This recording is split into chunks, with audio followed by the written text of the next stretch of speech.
Okay. देखो, exam अपने देने जाएंगे वहाँ पे, so there has to be a some new experience for all of us. ये लाइफ में पहली बार जाते हैं ना, तब नया नया हो लगता है। फिर आप टेंथ के बाद ट्वेल्थ में दोगे, फिर उसके बाद कॉलेज में हर सेमेस्टर में दोगे, फिर कुछ फ़र्क नहीं पड़ेगा। लेकिन पहली बार बहुत सारे स्टूडेंट ऐसा देखा गया है कि थोड़े नर्वस हो जाते हैं, चिंता में आ जाते हैं। तो मेरी पहला इंस्ट्रक्शन आपसे ये है कि there is no need to take worry. बरोबर, आराम से जैसे आप क्लास में एग्ज़ाम देने आते हो, स्कूल में जाते हो, वो एक ऐसे ही नॉर्मल एग्ज़ाम है। उसमें कोई नया रॉकेट साइंस या नई बात नहीं है। एक निश्चयवान व्यक्ति, आत्मविश्वास से भरा हुआ व्यक्ति प्लानिंग से जाता है। तो जो व्यक्ति सारी चीज़ें सोच समझ के प्री प्लानिंग करके फिर एग्ज़ाम देने जाएगा, उसको मैं पेज पे क्लीन चीट पे लिख कर देता हूँ, कोई प्रॉब्लम नहीं आएगी। बट एक बात ऐसी है कि आप वहाँ पे कभी गए ही नहीं हो, तो आप कैसे बता सकते हो क्या प्रॉब्लम आ सकती है या क्या क्या दिक्कतें आ सकती है। तो वो बेस्ड ऑन आवर एक्सपीरियंस में आपको कुछ टिप शेयर करता हूँ। वो अगर आप फॉलो करोगे तो कोई प्रॉब्लम नहीं आती है। बरोबर है। इसके अंदर हमने ने बहुत सारी चीज़ें लिख कर भी रखी और कुछ ऐसी भी चीज़ें जो मैं आपको ऐसे ही समझा दूंगा। तो हम बात क्या कर रहे थे, यस, कि बोर्ड एग्ज़ाम कोई बहुत कुछ ज़बरदस्त नहीं, एक नॉर्मल पेपर है। और एक गारंटी मैं देता हूँ कि आपने first sem second same class में जितनी भी एग्ज़ाम दी, उसके कंपैरिजन में उतना टफ नहीं होता है वो पेपर। क्योंकि वो पेपर ऑल ओवर गुजरात के स्टूडेंट्स को ध्यान में रख कर रख कर बनाया जाता है। तो उसमें इतना कंटेंट भी होता है जिससे हर एक स्टूडेंट पास हो जाए। उसमें ये वो भी होता है कि एवरेज स्टूडेंट को एवरेज मार्क्स लाने के लिए थोड़ी स्ट्रगल करनी पड़े और टॉप करने के लिए भी मेहनत करनी पड़े। मतलब हर एक स्टूडेंट को ध्यान में रख के कंटेंट बनाया जाता है। तो आपने जो मेहनत की है 100% आपको उतने आपके क्वेश्चन मिल जाएंगे और वो आप आराम से लिख पाओगे। डन है। कुछ टिप्स है जो आपको फॉलो करनी है, कुछ गलतियां है जो लोग करते हैं और हम उसको नहीं करेंगे पहले से ही। पहली बात यह है कि अपने एग्ज़ाम के अंदर जो सारी अपनी स्टेशनरी है, वो एग्ज़ाम के 3 दिन पहले ही सेटअप रेडी कर देना है। मेरे को कौन कौन सी एग्ज़ाम में क्या स्टेशनरी चाहिए, कौन सी पेन से मुझे लिखना अच्छा लगता है, जेल पेन हो या जो भी पेन हो। बहुत सारे स्टूडेंट जेल पेन यूज़ कर लेते हैं, फिर यहाँ लिखते हैं और पीछे पूरा दाग पड़ जाते हैं, है ना। सो वाई, इसलिए अपनी पेन डिसाइड कर लो कि ये पेन है जिससे मैं 2 घंटा 2.5 घंटा लिखता हूँ, स्मूथली हैंड राइटिंग अच्छी आती है और उसकी जो इंक है वो भी परफेक्ट है। बरोबर। तो अपनी पेन खुद डिसाइड कर लो और जितने भी 4 या 5 पेन का सेट हो आपको ले लेना है। स्केल, पेंसिल, राउंडर, जो भी जियोमेट्री बॉक्स में आपको चीज़ें चाहिए वो लेके आपको एक ट्रांसपेरेंट पाउच में ले जाना है। कवर्ड या अपने बॉक्स ऐसा कुछ वो नहीं ले जाने देंगे। बरोबर है। फिर एग्ज़ाम पेड भी सब लोग अलग अलग कलर्स वाले और ऑपेक पेड लेकर जाते हैं, है ना। तो ऐसा नहीं ले जाना है। जो हमारा एग्ज़ाम पेड होगा वो भी कैसा रहेगा, अपना ट्रांसपेरेंट रहेगा और स्टेशनरी की सारी चीज़ें अपने को ले जानी है। इसमें एक बार और भी है, बॉटल, पानी पीने की बॉटल खास ले जानी है। बरोबर। क्योंकि अगर मान लो कोई नॉर्मल गवर्नमेंट स्कूल में अगर आपका नंबर आ गया है तो वहाँ पे वो पानी देंगे, लेकिन वो नॉर्मल वाला गर्म पानी देंगे जो शायद आपको मज़ा ना आए। मैं ये चीज़ एक्सपीरियंस कर चुका हूँ, बोर्ड एग्जामिनेशन में सेंटर दिया था। बरोबर, नाम नहीं बोल सकता लेकिन वहाँ पे जो पानी था वो मुझे अच्छा नहीं लगा, बच्चों को, स्टूडेंट भी कंप्लेन कर रहे थे। तो मेरी एडवाइस ये है, ट्रांसपेरेंट वाटर बॉटल। बरोबर। और आप जैसा पानी पीते हो वो खास ले जाना है, क्योंकि 3 घंटा गर्मियों की सीज़न पानी तो चाहिए ही चाहिए। इतना भी पानी नहीं लेना है कि फिर हमें वॉशरूम ढूंढने के लिए जाना पड़े। दूसरी बात, बोर्ड एग्ज़ाम में सब लोग अलग अलग स्टाइलिश जूते और सैंडल और वो सब पहन के जाते हैं। एग्ज़ाम के अंदर आपको शूज़ या कुछ अलाउ नहीं है। बरोबर। बहुत सारे शूज़, फिर मोजे, ये सब पहन के आएंगे, फिर बाहर जाना हो तब पहनेंगे, अंदर आना हो तब पहनेंगे। तो टाइम वेस्ट है। एग्ज़ाम देने जा रहे हो, किसी के रिसेप्शन में नहीं, लिख कर देता हूँ, आपको कोई देखेगा भी नहीं 3 घंटे, ना आप किसी को देखने वाले हो। पूरे साल मेहनत किए, मेरा कंसंट्रेशन कहाँ होगा, पेपर में होगा, मेरे पब्लिक पे थोड़ी होगा। इसके लिए मेरी पर्सनल एडवाइस है, एकदम कंफर्टेबल स्लीपर पहन के जाओ बाहर निकाल दो और चले जाओ पहन के, कोई ले जाए तो भी चिंता नहीं, महंगे जूते ला दिए। ये तो क्या बहुत सारे ऐसे स्टूडेंट नए कपड़े लाएंगे, नए जूते लाएंगे, जैसे शादी में आना उन घर के 5 लोग तो छोड़ने आएंगे बाहर, तिलक लगाएंगे, वो ढोल भी बजवा देते हैं तो ऐसा कोई तामझाम नहीं, नॉर्मल स्लीपर पहनो जो आप कंफर्टेबली निकाल सकते हो। जो रिसिप्ट एग्ज़ाम में हमें मिलेगी, बहुत केयरफुली एक हमारे लिए एक डॉक्यूमेंट जैसा पेपर है, तो ओरिजिनल रिसिप्ट जैसे ही हमारे हाथ में आती है 2 जेरोक्स निकाल के रख दो बरोबर, और एक जेरोक्स घर पे मम्मी पापा को दे देने की, और एग्ज़ाम देने जाओ तब ओरिजिनल रिसिप्ट लेके जाना है बरोबर। जेरोक्स रखना है लेकिन दिखानी आपको ओरिजिनल पड़ेगी। जेरोक्स किसके लिए, मान लो इन केस गलती से 1000 में एक आध के साथ ऐसा होता है कि कहीं खो हो गया, तो अपने पास एक प्रूफ होगा कि ये मेरा रिसिप्ट नंबर, उससे आपको डिटेल मिल जाएगी आगे की।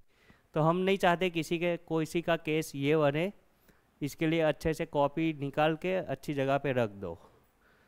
30 मिनट पहले वहाँ पे पहुँच जाना है एग्ज़ाम सेंटर पे आपको, बिफोर 30 मिनट्स बरोबर। मैंने कुछ 1 घंटा नहीं लिखा है, रीजनेबल टाइम लिखा है। 1 घंटा पहले पहुँचने के में भी मज़ा नहीं है, बैठे बैठे क्या करे।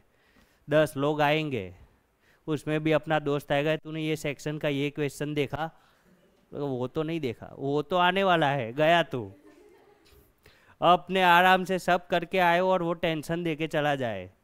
इसके लिए मेरा बहुत, देखो ऐसे सारे काम एक बुद्धिमान व्यक्ति अवॉइड करता है। किसी को रॉन्ग वे पे पहुंचा देना एग्ज़ाम के एंड टाइम पे वो अच्छा काम नहीं है, और बुद्धिमान व्यक्ति किसी की बात सुन के पहुँचेगा भी नहीं। इसके लिए मैं तो ये मानता हूँ, मेरा तो बहुत सिंपल है इस केस में, किसी से कोई डिस्कशन ही नहीं। एग्ज़ाम के बाहर बैठ के ये बात करनी है कि एग्ज़ाम के बाद मैं क्या करूँगा, ये डिस्कशन करना है। बाकी एग्ज़ाम का डिस्कशन वो 30 मिनट पहले नहीं करना है, पूरे साल कर लिया है हमने, इनफ है हमारे लिए, है ना। कोई तीर नहीं ठोक देने वाले हैं लास्ट के 30 मिनट में। उससे अच्छा है कि अभी से करो, जो करना वो यहाँ करो, वहाँ बाहर जाके आराम वाली बात है। नेक्स्ट है अपना, एग्ज़ाम से पहले प्रॉपर रेस्ट और शांति रखनी आवश्यक है। Patienceful mind. दुनिया के जितने भी बड़े लोग और इंटेलिजेंट लोग, या जो भी बड़े बिजनेसमैन या जो ऊपर पहुँचे हुए लोग होते ना, उनके अंदर एक बहुत अच्छी क्वालिटी होती है, वो है पेशेंस और काम। उनका नेचर बहुत शांत रहता है। कोई बोले कि अभी 10 मिनट के बाद अर्थक्वेक आने वाला है, तो बिल्डिंग में 10 टाइप के लोग होंगे, एक यहाँ भागेगा एक वहाँ भागेगा, ऐसा नहीं। बुद्धिमान व्यक्ति खड़ा रह के सोचेगा कि मैं क्या कर सकता हूँ, उसको पेशेंस बोलते हैं। हड़बड़ी में आना, आराम से फ्रीली, कोई चिंता नहीं है, एवरीथिंग इज़ देयर, किसी को कोई फ़र्क पड़ता नहीं है, कुछ हिलने वाला नहीं है, मैं लिख कर देता हूँ। इसके लिए कोई हेक्टिक नहीं करना है। रेस्ट, प्रॉपर जो नींद का टाइम है मैं आपको बता दूंगा कि एग्ज़ाम के अंदर अपने 1 घंटे सो जाना है आराम से। मोबाइल फ़ोन, सोशल मीडिया, सारी चीज़ें साइड में रख के जल्दी सुबह उठ जाना है। मॉर्निंग पे डिसाइडेड टाइम पे उठ के पूरा दिन मेहनत करनी है, और रात को प्रॉपर टाइम पे सो जाना है। और पूरा जल्दी उठ के पूरा दिन मेहनत करोगे तो नींद भी आ जाएगी, तो सुबह एकदम अपना माइंड और दिमाग फ्रेश होगा। अच्छे से नाश्ता करना है, बहुत हैवी या स्पाइसी नाश्ता नहीं करना है, ऐसा जो अपने को एनर्जी फुल फील करवाए बरोबर। फिर बहुत सारे ऐसा नाश्ता कर ले फिर अंदर गड़बड़ चालू हो जाए, एसिडिटी हो जाए, मज़ा ना आए, ऐसा नहीं, नॉर्मल नाश्ता। स्लीप ले ली अपने। दूसरी बात, वॉशरूम बहुत ख़ास परिस्थिति में प्रॉब्लमेटिक होता है, ये डिस्कस करने वाला पॉइंट नहीं है, लेकिन एज ए स्टूडेंट मैं भी कभी जाता था अलग अलग स्कूलों में, और मैंने ये दिक्कत फेस की हुई है। इसके लिए आपको बता रहा हूँ कि मैं एग्ज़ाम देने जाऊँ, एग्ज़ाम दे रहा हूँ, सब कुछ टाइम कटोकटी हो और मेरे को वो जाना वॉशरूम में प्रॉब्लम होती है, मैंने देखा ही नहीं होता है। 4 लोगों को पूछने जाऊँ, यहाँ वहाँ 4 चक्कर लगाऊँ, 5 मिनट बिगड़े। उससे मेरी एडवाइस तो ये है कि आप 1 दिन पहले एग्ज़ाम का जो सेंटर है, see your seat number before 1 और 2 days before exam and find your seat. जाकर साक्षात जाके देखाओ कि ये बेंचेस पे ये है मेरी जगह, बरोबर ना। 1 या 2 दिन पहले जहाँ पे भी आपका सेंटर पड़ता हो, आधा घंटा निकालो। सेंटर जो आपका कैंपस है उसका एंट्री कहाँ है, एग्जिट कहाँ है, आपका क्लासरूम, आपका बेंचेस कौन से कोने में क्या एरिया है, और उस वहाँ से आपको पानी पीने की सुविधा, वॉशरूम, ये सब कहाँ है, जाके एक्सपीरियंस कर लो। तो एग्ज़ाम के दिन अपने को कोई डाउट ना हो, अपने को सब पता हो। समझ रहे हो? नहीं तो एग्ज़ाम में मेरा सीट नंबर का है, मेरा सीट, पूरे गांव में घूमेंगे, ऐसा नहीं चाहिए। पहले से ही पूरी दुनिया दौड़ रही हो, अपने एकदम शांति बगैर सीट नंबर का पता है मेरे को, आगे से तीसरे फ्लोर पे, चौथे क्लास के अंदर लास्ट बेंचेस के विंडो वाली सीट मेरी है, जा जाके देख ले। इतना कॉन्फिडेंस होना चाहिए, बरोबर। बॉल पेन अपने ब्लू कलर की यूज़ करेंगे, अलग अलग कलरिंग पेन यूज़ करके फालतू में झमेले में नहीं जाना है, सीधी बात, नो बकवास। जैसे ही आप वहाँ पे एग्ज़ाम में जाओगे तो आपको 30 मिनट पहले अंदर बुला देते हैं नॉर्मली, 30 मिनट्स पहले आपको वहाँ पे एंट्री दे देते हैं, इसके लिए मैंने 30 मिनट का ही बोला है। 30 मिनट पहले आपको एंट्री मिल जाएगी, आपको क्लासरूम में बैठ जाना है। 10 मिनट्स पहले आपको सप्लीमेंट्री दी जाएगी बोर्ड की, 24 पेजेस की होती है, जिसमें फर्स्ट पेज के ऊपर आपको अपनी डिटेल मेंशन करनी होती है। बहुत सिंपल डिटेल होती है, आपकी रिसिप्ट आएगी, मैं यहाँ पे आपको डेमो लेके बता दूंगा। मान लो 1 मिनट का काम है, जिसमें आपको पहले आपका सेंटर नंबर होगा अहमदाबाद 01 A.BD लिखना है, 01 सीट नंबर लिखना है, फिर उसको वर्ड में लिखना है, बरोबर, अपना साइन करना है और बस ख़त्म। सब्जेक्ट का कोड और वो आएगा। तो ये 1 मिनट का काम है जो मैं आपको बता दूंगा, और आई थिंक कोई प्रॉब्लम नहीं रहेगी। तो स्टार्टिंग के 10 मिनट आपको वो सारी डिटेल फिल करने के लिए देते हैं वो लोग। डन है? तो आराम से बैठ के वो डिटेल फिल कर देनी है। जैसे ही एग्ज़ाम हॉल में जाओ, किसी के साथ कोई फालतू इंटरेक्शन में नहीं पड़ना है ना। Do not interact unnecessarily with anyone. मेरा दोस्त है तो मैं पहली बेंचेस पे चिल्ला के हाई करूँ, वो मेरे से बातें करे, कोई नहीं। ये सब फालतू लोगों की क्वालिटी है। एग्ज़ाम देने जाने वाला बच्चा शांति से अपनी जगह पे बैठ के आराम से अपने मन के अंदर शांति से बैठ के अपने बारे में सोचेगा, एग्ज़ाम के क्वेश्चन आंसर और एग्ज़ाम पे कैसे अब काम करना है उसके लिए रणनीति बनाएगा कि मैं जो सोच के आया हूँ ऐसा ऐसा करूँगा, एक बार रिवाइज कर लेता हूँ, अब जैसे ही पेपर आएगा मैं पहला ये करूँगा, फिर ये करूँगा, ये करूँगा, है ना। टू डू लिस्ट हो जाएगा। कोई फालतू इंटरेक्शन करना नहीं है। एग्जामिनर ने अगर आपको पॉइंट आउट कर दिया, फालतू बातें करते हुए पकड़ लिया, तो वो आपकी 10 मिनट बिगाड़ेगा, लिख कर दे लो। वो आपको खड़ा करेगा, खड़ा करके बोलेगा अब मैं तेरे को पेपर नहीं लिखने दूंगा, तू बाहर निकल जा। बाहर निकल के आपको नीचे ऑफिस में भेजेगा, ऑफिस वाले आपको धमकाएंगे, फिर समझाएंगे और फिर बोलेंगे जाओ क्लास में। करेंगे कुछ नहीं, ये गारंटी है। लेकिन ये 10 मिनट के झमेले में तो फंसे ना, और उस 10 मिनट के झमेले में अपने बच्चे ऐसे टेंशन में आ जाते हैं कि जो याद करके आए थे वो भी भूल जाते हैं। तो आप चाहते हो कि आपके साथ ऐसा हो? और फिर अपने तो मन में सोचेंगे मैंने तो कुछ किया नहीं, मैंने तो बस ऐसे देखा ही था, तो भाई क्यों फालतू में पढ़ा, है ना। ऐसा मैंने देखा हुआ है, बहुत सारों के साथ होता है। बहुत पोलाइटली सिंसियरली बिहेव रखना है सुपरवाइजर के साथ, है ना, बिकॉज वो उस टाइम पे वहाँ का किंग है। तो अपने को किंग के साथ अच्छे से बिहेव करना चाहिए।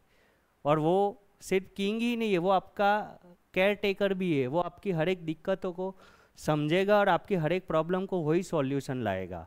आप कोई भी प्रॉब्लम में फंस जाओगे, बिल्कुल चिंता नहीं करनी है। जो सुपरवाइज़र है वो आपको हर एक हेल्प करके देगा, इवन लिख कर दे देगा आपको।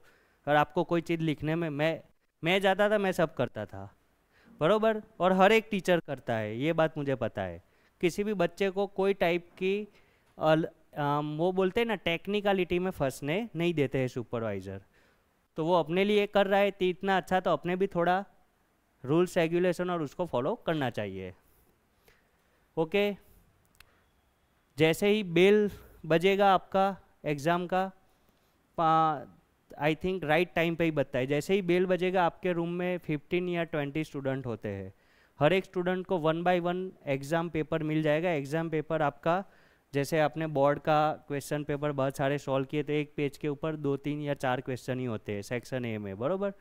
तो उस हिसाब से 7 या 8 पेपर का नंबर होगा और उसके लास्ट के 1-2 पेज ब्लैंक रखते हैं रफ वर्क के लिए। पेपर के ऊपर हम हमारा सीट नंबर लिखेंगे, उसके अलावा कोई आंसर या कोई अदर थिंग्स आपको लिखनी नहीं है। अदरवाइज़ वो कॉपी केस में आता है कि आपने पीछे वाले को दिखाने के लिए लिखा, है ना। एक बार की मैं रियल फैक्ट बताता हूँ, ऐसा हुआ था। एक स्वामी करके था, मतलब नाम वाम नहीं पता, लेकिन स्वामी नारायण का तिलक लगा तो अपने स्वामी बोलते हैं। तो वो भाई बैठा था, तो उसने ना ऐसे ऐसे लिखा था, तो पीछे से स्क्वाड वाले चेकिंग में आए। तो उन्होंने भी बहुत प्यार से पूछा कि भाई ये तूने ये ऐसा क्यों लिखा है।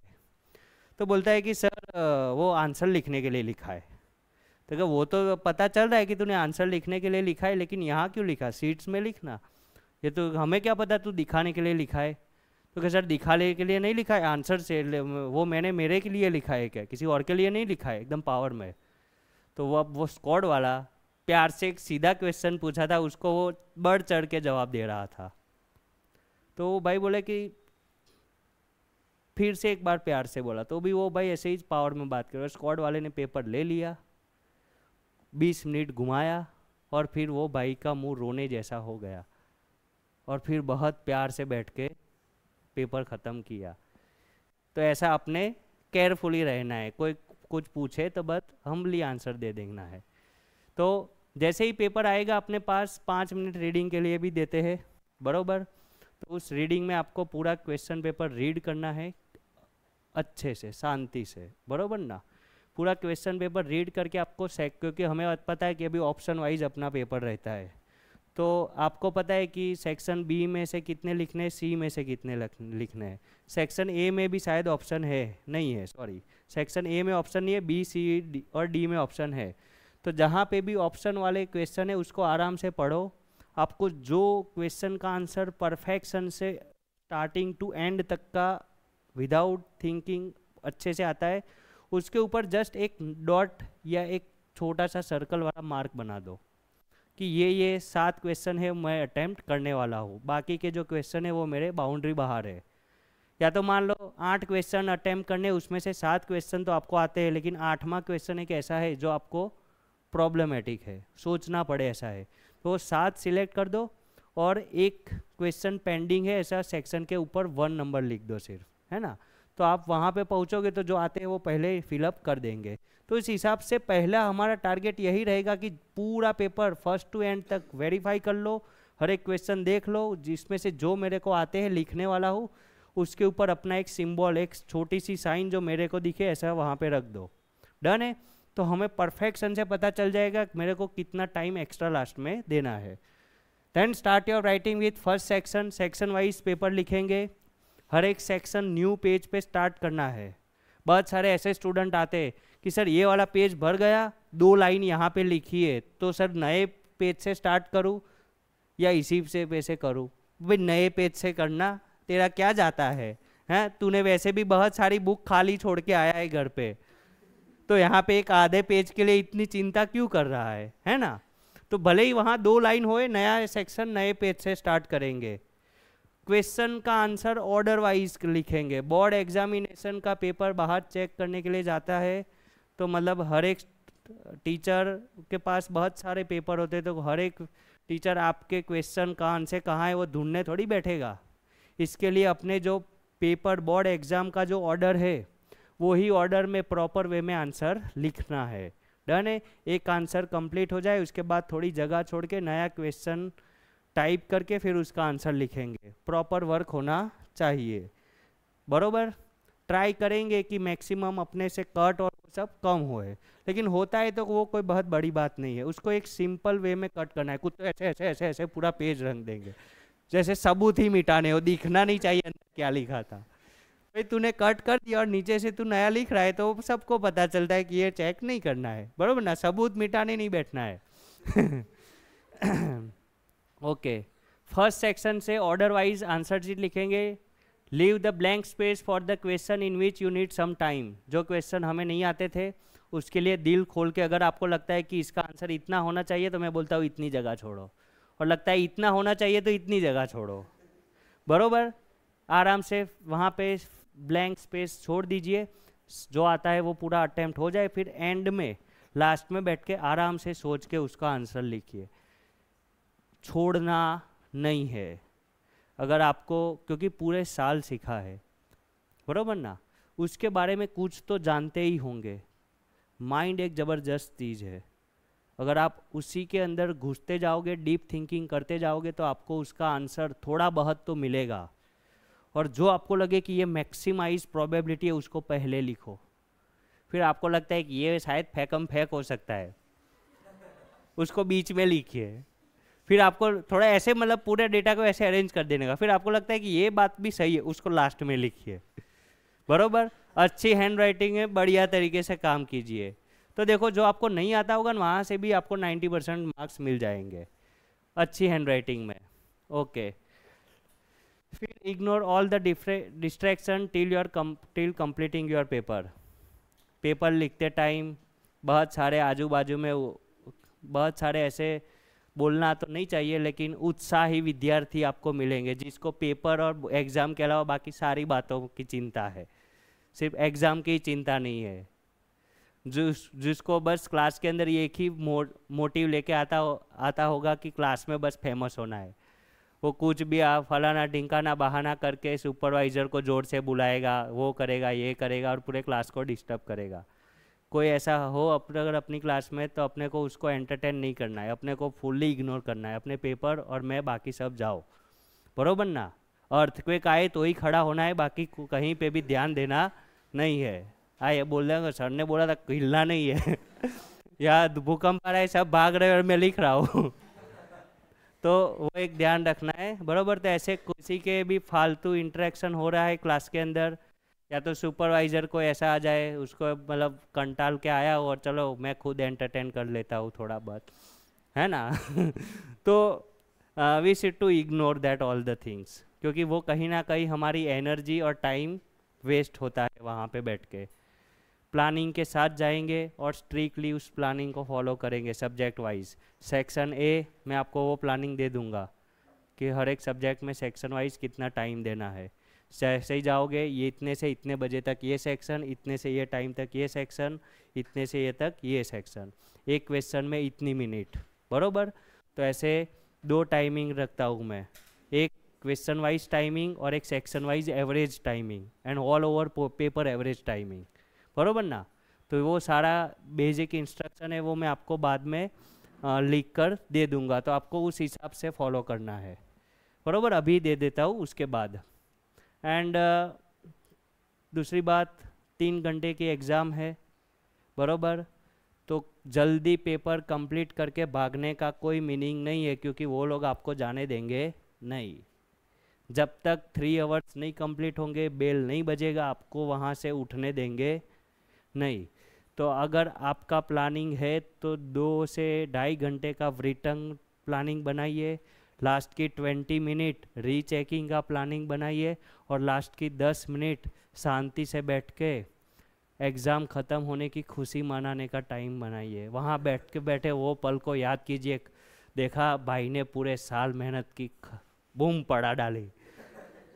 ऐसे बैठ के भी वहाँ है वो पल, ये जो ग्लोरियस टाइम है जो मैं इस क्लासरूम में स्पेंड कर रहा हूँ, मैंने जो महान पेपर लिखा है, इस समय को मैं अपने मेमोरी में लॉक कर लेता हूँ, बरोबर। टोटल 3 घंटे का प्लानिंग वहाँ पे बना के ही जाने का। जल्दी जल्दी फास्ट में स्पीड में पेपर ख़त्म करने का कोई मीनिंग बनता नहीं है, क्योंकि बहुत सारे देखे 2 घंटे में पेपर ख़त्म कर देंगे, और ऐसा मौन होता है वो आपके एग्ज़ाम में, जैसे कोई चला गया हो ना, वहाँ पे भी थोड़े लोग धीरे धीरे बातें करेंगे क्या हुआ, यहाँ पे तो वो भी पॉसिबल नहीं है। तो 1 घंटे तक मौन व्रत धारण करके बैठे रहे और सोचे कि टीचर मेरे को देख रहे, किसको देख रहे, क्या कर रहे, कौन, उससे अच्छा है कि अपना ही करे, बरोबर। तो ये थोड़ी चीज़ें हैं, आराम से फॉलो करो, अच्छे से एग्ज़ाम में तैयारी करो, बाकी कोई चिंता नहीं है। कोई भी प्रॉब्लम, मान लो आप एग्ज़ाम में बैठे हो, बार कोड लगाने का एक आता है, तो वो सुपरवाइज़र खुद आपको लगा के देगा। सिर्फ आपको सुपरवाइज़र को अच्छे से बताना है कि मेरा सीट नंबर ये है, और वो सुपरवाइज़र सीट नंबर आपका बार कोड लगाए उससे पहले एक बार उनसे कंफर्मेशन ले लेनी है कि मेरी सप्लीमेंट्री पे मेरा ये सीट नंबर है, तो वो सीट नंबर वाला ही लगाए, बराबर। वो तो वो लोग ध्यान रखेंगे ही रखेंगे, लेकिन भाई मेरा तो ये मानना है कि अपना खुद का है तो अपने भी थोड़ा रख ले, है ना। और बार कोड गलत लगता है कोई प्रॉब्लम नहीं है, एक्स्ट्रा में होते हैं, ये मैं सेफ्टी के लिए, आप टेंशन में ना हो इसके लिए बताता हूँ, लेकिन अपने ऐसी सिचुएशन में जाना नहीं है, बरोबर। आपको जो भी सप्लीमेंट्री दी जाएगी वहाँ के उसके ऊपर सप्लीमेंट्री का नंबर्स होते हैं, वो सुपरवाइज़र आपको बताएगा कि भाई ये नंबर है, और वो आपको एक सीट्स देगा, उसके अंदर आपको आपका नाम लिखना है और जितने भी सप्लीमेंट्री लोग हैं उसके नंबर्स वहाँ पे लिखने हैं, बरोबर। लास्ट में पेज कैलकुलेट करके लिख देना है, वो सब इंस्ट्रक्शन सुपरवाइज़र जी आपको दे देंगे। और आप बहुत हेडेक हो करोगे, नहीं समझोगे, तो वो आके बोलेगा तू रुक, तेरे से नहीं होगा, मैं कर देता, वो खुद करके चला जाएगा, बरोबर। तो ये है थोड़े instruction that we will take care. तो कल अपने एग्ज़ाम आप देने आ रहे हो तो यही माइंड सेट के साथ आना है जैसे आप बोर्ड में ही जा रहे हो, और जितने भी मैंने रूल्स रेगुलेशन बताए वो फॉलो करने में। एक बेंचिस पे 2 स्टूडेंट को ही अलाउ करूँगा यहाँ बैठने के लिए, तो सेम कुछ वही कंडीशन में यहाँ अपने यहाँ पे एप्लीकेबल होगी। कोई न्यूसेंस, कोई एक्स्ट्रा काम नहीं होना चाहिए। बिहेव, अपने आप को प्रिपेयर करो, जैसा आप वहाँ करोगे वैसा ही अपने यहाँ करने वाले। डन है।